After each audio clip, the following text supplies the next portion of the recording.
किस्सा है। एक गांव में मीठा और उसका एक आवारा दोस्त रहते थे। वो दोनों चोर थे और लोगों की दुकान से चोरी किया करते थे। एक दिन मीठा और उसका दोस्त जंगल में दरख्त के पीछे छुपकर अपने शिकार का इंतजार कर रहे होते हैं। तभी एक आदमी जंगल के रास्ते से गुजर रहा होता है। उसके पास एक छोटी सी थैली होती है। मीठा और उसका दोस्त उसके पास आ जाते हैं। चल शाबाश मेरा पुत, अपनी थैली चुप करके हमारे हवाले कर दे, वरना तुझे मार मार के इस जंगल में दफना देंगे। वो आदमी काफी डर जाता है और वो थैली उन्हें दे देता है। मीठा और उसका दोस्त वो थैली लेकर वहाँ से चले जाते हैं। हाय अब्बा, क्या करूँगा, मेरे पास तो इतने पैसे भी नहीं है कि मैं शहर तक पहुँच सकूं। जबकि दूसरी तरफ मीठा और उसका दोस्त एक जगह पर आकर बैठ जाते हैं। मीठे, काम करते हैं, इस थैले को खोल कर देखते हैं इसमें कितना माल है। हाँ यार, अभी खोलता हूँ। वैसे आज बहुत अच्छा शिकार हाथ चढ़ गया है अपने। फिर मीठा वो थैली खोलता है तो उसमें से सिर्फ एक बैंगन और 500 रुपए निकलते हैं। वो दोनों ये देखकर काफी हैरान हो जाते हैं। कम्मू, ये तो हमारे साथ धोखा हो गया। इस बैंगन और 500 रुपए के लिए हमने इतनी मेहनत की है। मीठे की इस बात पर उसका दोस्त हंस पड़ता है। ये देखकर मीठे को बहुत गुस्सा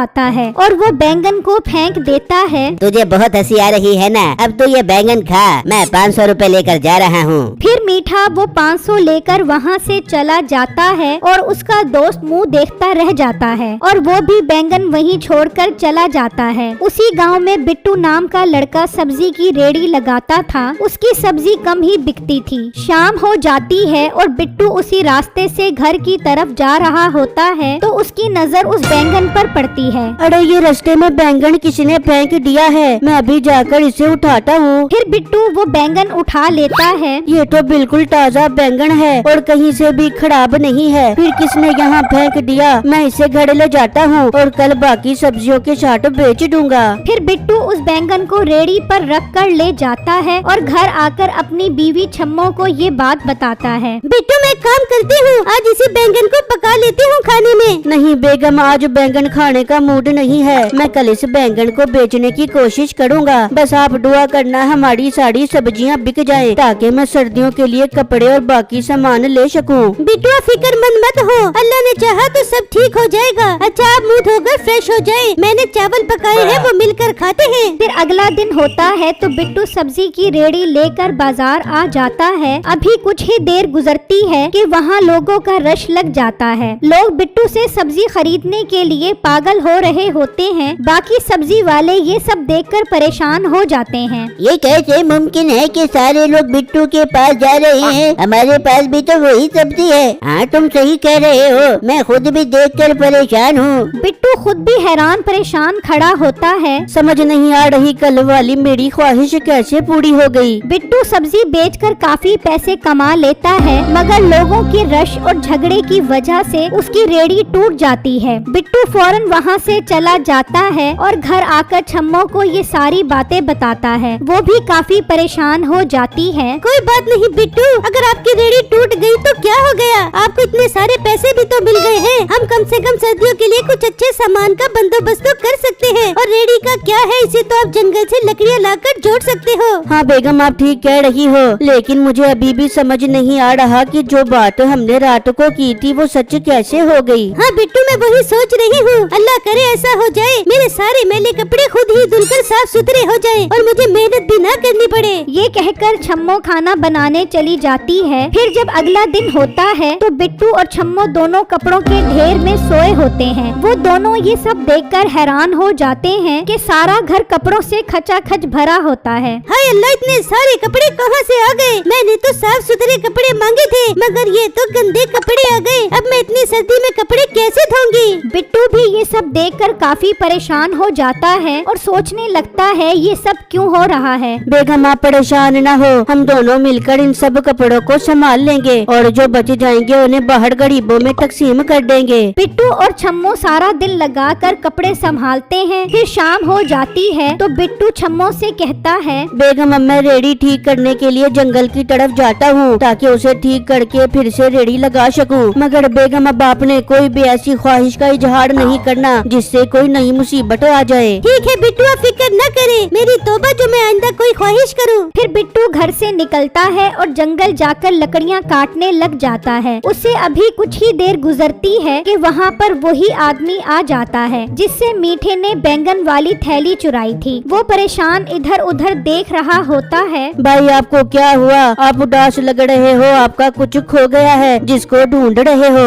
हाँ भाई, मैं चंद दिन पहले यहाँ से गुजर रहा था तो 2 डाकुओं ने मेरा थैला छीन लिया। भाई उस थैले में क्या था? उसमें मेरे 500 रुपए और एक जादुई बैंगन था। उस बैंगन के सामने जो भी ख्वाहिश का इजहार करो वो पूरी हो जाती है, मगर वो एक चालाक बैंगन है जो लोगों को परेशान करता है, इसलिए मैं उसे ढूंढ रहा हूँ। बिट्टू ये सब सुनकर काफी परेशान हो जाता है और उस आदमी को सारी बातें बता देता है। वो मेरा ही बैंगन है, वो कहाँ पर है, मुझे चाहिए। वो मेरे घर पर है, आप फिक्र न करें, मैं कल ले आऊँगा और आपको वापस कर दूंगा। वो आदमी काफी खुश हो जाता है और वहाँ से चला जाता है। वहीं पर मीठा दरख्त के पीछे छुपा सब सुन रहा होता है। हाय धत तेरे की, मैंने इतना जबरदस्त जादुई बैंगन वहाँ फेंक दिया। ये बैंगन मुझे किसी तरह भी आज रात को चुराना होगा, वरना ये मोटा गेंडा कल इसे वापस कर देगा। मुझे नसीबों को सब बताना होगा। दूसरी तरफ बिट्टू लकड़ियाँ लेकर घर आ जाता है और छम्मो को उस आदमी की सारी बातें बता देता है। बिट्टू आपने बिल्कुल ठीक फैसला किया है। वो तो शुक्र है हमने कुछ और नहीं मांगा, वरना मुसीबत हो जाती।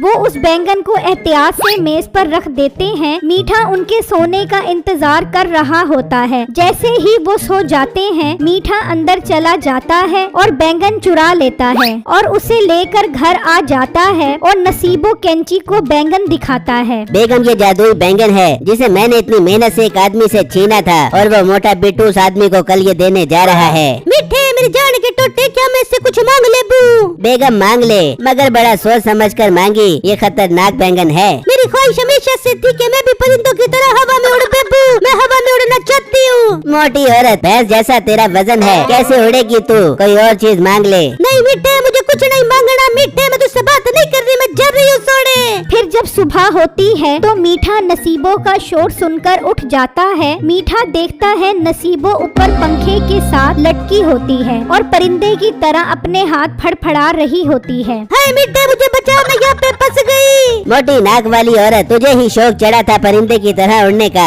अब सजा भुगत। मैंने तो सीधे सीधे 1 करोड़ मांग लिए हैं, अब इंतजार है कब पैसे आएंगे। तू सब्र कर, मैं जाकर सीढ़ी का बंदोबस्त करके आता हूँ। मीठा घर से निकलता है। अभी वो थोड़ी दूर ही जाता है कि अचानक सारे गांव में सिक्कों की बारिश शुरू हो जाती है। सारे गांव वाले ये देखकर काफी हैरान हो जाते हैं और जल्दी से पैसे उठाने लग जाते हैं। देखते ही देखते सिक्कों की बारिश तेज हो जाती है और सब लोग डरकर अपने अपने घरों में भाग जाते हैं। दूसरी तरफ बिट्टू देखता है तो वो बैंगन गायब होता है। बिट्टू परेशान हो जाता है। ये बैंगन कहाँ गायब हो गया? अब मैं उस आदमी को बैंगन कैसे वापस करूँगा? बिट्टू घर से निकलकर जंगल की तरफ जाता है तो रास्ते में सिक्कों की तेज बारिश हो जाती है। बिट्टू जल्दी जंगल की तरफ जाता है जहां वो आदमी इंतजार कर रहा होता है। सिक्कों की बारिश देखकर बिट्टू समझ जाता है कि ये सब किसका काम है। बिट्टू उस आदमी को सारी बात समझाता है और पूछता है कि सबको कैसे रोका जाए। बिट्टू मुझे उस आदमी के पास ले चलो,